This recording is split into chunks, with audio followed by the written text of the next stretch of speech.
Today, it gives me great pleasure to announce the approval granted to M&L Hospitality by the New South Wales Department of Planning and Infrastructure, complete with spectacular convention and commercial space.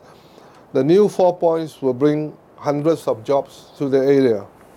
The development will provide 230 additional new rooms in Sydney. This will help to relieve the current shortage of rooms in the CBD and will assist the New South Wales government to deliver its objective of doubling tourism visitation by 2020. It will offer 4,800 square meters of convention with natural light and view of Darling Harbour like this. The project will bring a new lease of life in Sussex Street, with Mr. Michael Kum leading the creation of a cuisine hub amidst the revitalized heritage buildings. Construction will commence in 2014 and is likely to be completed in 2015. M&L currently owns an international portfolio of best-in-class hotels in Australia, Singapore, New Zealand, Japan, and the United Kingdom. The 4 points was our first, and it remains the flagship of M&L's portfolio. M&L sees great opportunity in the Australian hospitality market, particularly in Sydney, and this investment is our vote of confidence in the market. As we continue with our growth trajectory, building an international portfolio of best-in-class hotels in Australia, Singapore, New Zealand, Japan, and the United Kingdom, we continue to look at Australia as an important market. Our government very much welcomes this redevelopment and we believe that it will help to spearhead the transformation of our iconic Darling Harbour. The development will also be a welcome addition to the supply of hotel rooms in the CBD.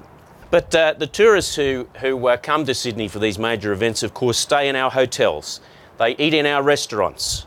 They visit our attractions and they purchase at our retail outlets, and all of that means jobs, investment and economic growth. Now, tourism is important to our government because it's worth $26.7 billion at last count, and it employs 152,000 people, or 1 in 24 jobs. Australia's tourism sector is set to double in size over the next 20 years, with Asia's expanding middle classes fueling that growth. So, of course, more accommodation for tourists needs to be built, and as a matter of urgency. The task force said that Sydney is reaching capacity, with hotel occupancy exceeding 80% per year, the highest in Australia, and it will become increasingly more expensive and uncompetitive unless capacity for growth is found. So on behalf of the New South Wales Government, I warmly welcome M&L Hospitality Trust's investment in our great city and our great state, and I very much look forward to seeing the development of the third tower in 2015. Thank you.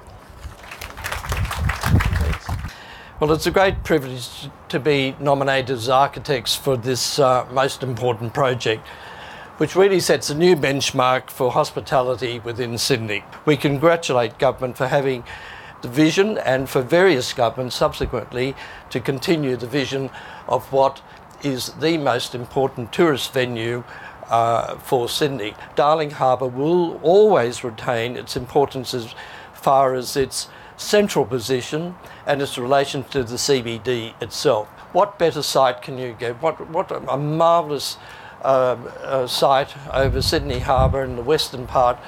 To watch the sunsets in this particular site even beats Singapore, Michael. And you're the best hotel, and with the additions and the wonderful new facilities that we have over the expressway, you'll win out. We're doing a great service to the people of Sydney. Thank you. So if you take the figure that I mentioned before, nearly $27 billion worth to the state economy, you double that, we're talking big, big money. So M&L's investment is, I think, smart, as Professor Cox said. It's courageous, but it's also very wise investment, and it sends a particularly good message, we think, to the investment community here and abroad, that you're onto a good thing by backing the visitor economy in Sydney and New South Wales.